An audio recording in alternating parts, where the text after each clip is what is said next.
Ladies and gentlemen, the Ledge Theater proudly presents Miss Amanda Gari.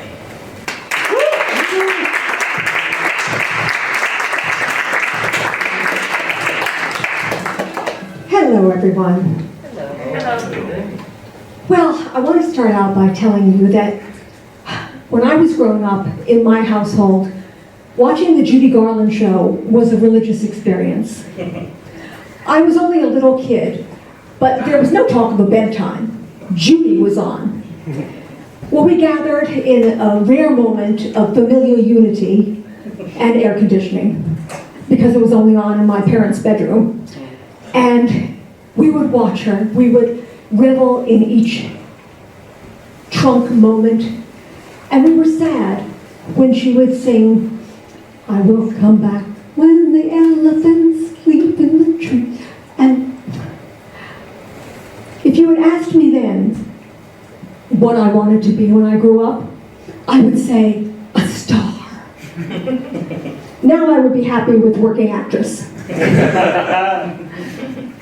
But fast forward to college years, while I was at Emerson, I noticed that they had auditions for Stop the World, I Want to Get Off at Harvard. And I loved that show and every Anthony Newley tune in it. And I ran to the auditions, and I was very fortunate to land the role of the leading lady, Evie, opposite Steve Kolsak. And I had to call home, and this was an era before cell phones. So I ran to the nearest phone booth, and I called home, "Evie, star, collect." And my mother answered the phone, and she went, "Oh my God!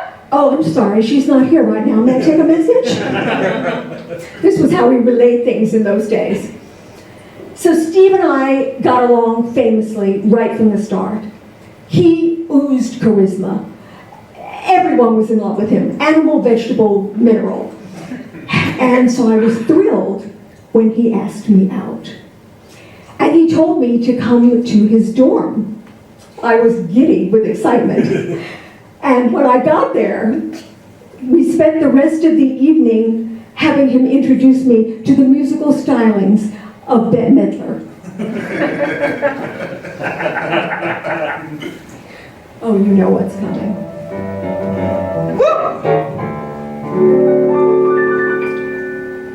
Tom is big and brawny, with sensitivity. Dick is so romantic and complimentary. Harry is my soulmate, and we talk so openly. I'd marry any one of them, but here's the travesty. All the good men are gay. That's the trouble with romance today. If a guy makes me tingle, he's either not single or straight from the Joffrey Ballet. All the good men are gay. It's like a Terrence McNally play. In a showbiz career, it's just queer after queer, doing some time on Cirque du Soleil. Can I have an affair? Who's not enamored of Cher? I'm not bitter, but still, I could kill. All the hot hunks are fey. There's no telling what they might say. When I dress to impress, they say, "Duh, I love the dress, but that purse is just $2 a day." All the best beaux are mows with exceptional taste in clothes. They don't care about sports. They look sexy in shorts. No way in hell they're gonna propose.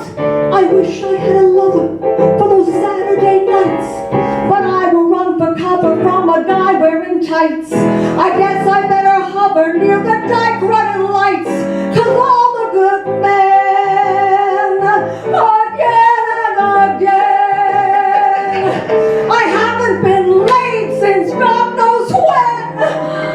You know, Liza and I had the same problem. All the good men again.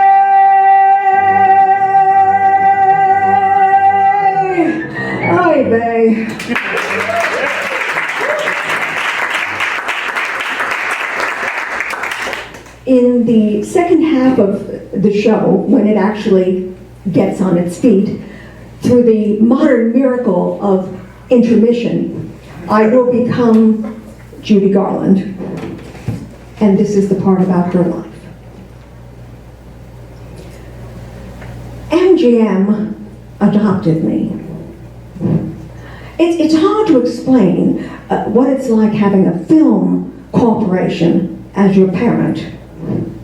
It certainly wasn't my mother. She ran off with that awful man, Gilmore, 4 years after Daddy died, marrying him on the date of his death. My parents' marriage was always up and down, in and out. It was very confusing and painful for a child. I often wondered, as an adult, if it was because he was homosexual. I'll never know. It wasn't important. I loved him. I could hear his voice ringing in my ears throughout so many films and performances when I felt alone and unheard. Little monkey face, don't cry. I suppose I've been searching for him my whole life. See, there was no preparation. There was no getting used to the idea of his not being there. There were no final words, no kiss goodbye. I was out all day, never knowing it was to be his last.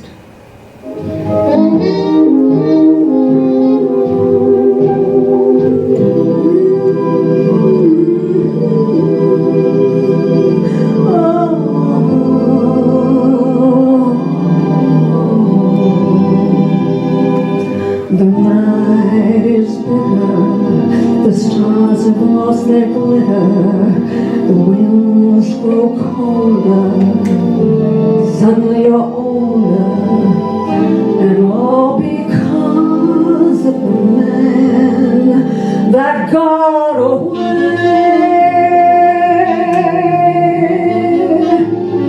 No more his eager call, the writings on the wall, the dreams you dream have all gone astray.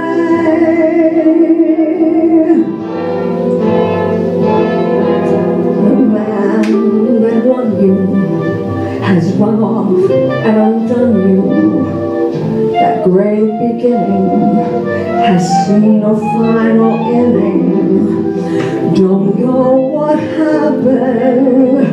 It's all a crazy game.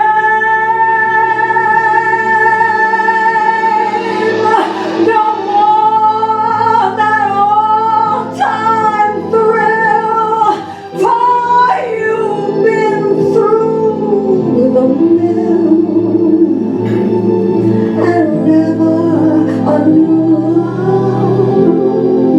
love will be the same. Good riddance, goodbye. Every trick of his you're on to.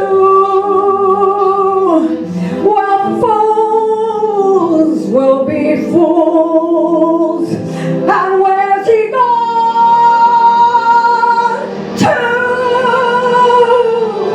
The road gets rougher, it's lonelier and tougher. With hope you burn up, tomorrow he may turn up. There's just no let up, the livelong night and day. Ever since this world began, there is nothing sadder than a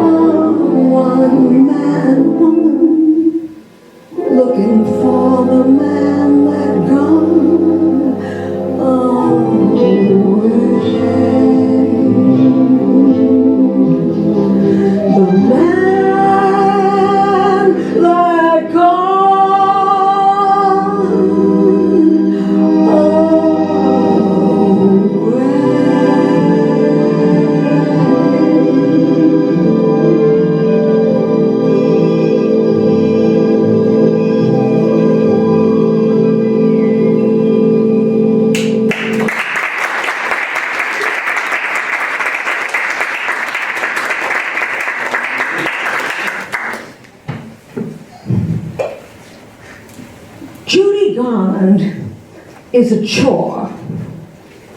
It's really hard to be Judy Garland because she has a right to love and a right to be loved. But I'm just made from an audience.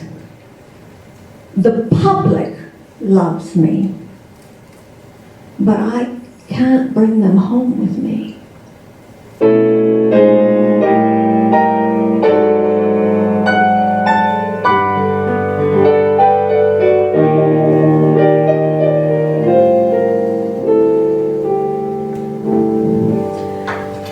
It's all for you. I do it for your sake. With every move I make, breath I take, rule I break, each day I live, each thing I do, it's all for you, all for you. It's all for you. Let not a day go by when I don't reach up high, try to fly, touch the sky. Someday I will, and when I do, it's all for you, all for you. There's no one else my heart adores, and no one else's heart for me but yours. When life is through, when all my days are done, by every star above, it's you I love, the only one.